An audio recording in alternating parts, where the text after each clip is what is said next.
Ajo çfarë kemi vënë re në gjithë këto vite eksperiencë duke rishikuar kontratat e qeras, përveç rritjes së çmimeve, është se në përgjithësi janë kontrata që hartohen në një mënyrë shumë të thjeshtë. Në këtë video do t'ju flasim për disa pika që janë shumë të rëndësishme për t'u detajuar në këtë lloj kontrate. Së pari, inventari, qoftë nëse jeni qeradhënës apo nëse jeni qeramarrës, ju intereson që të mbani një inventar shumë të saktë të çdo sendje apo objekti brenda pronës, nëse ajo është e mobiluar, kuptohet.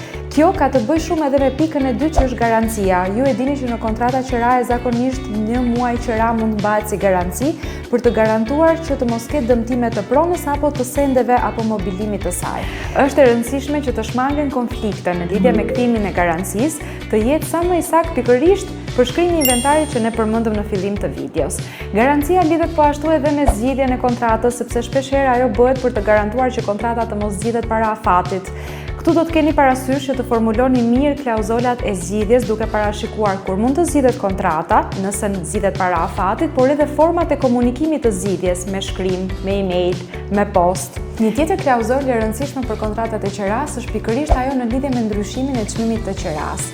Si rregull, çmimi nuk duhet të ndryshojë përgjatë afatit të kontratës, por ka raste kur palët dëshirojnë që të bëjnë ndonjë rregullim të vogël për shkak inflacioni ose arsye të tjera.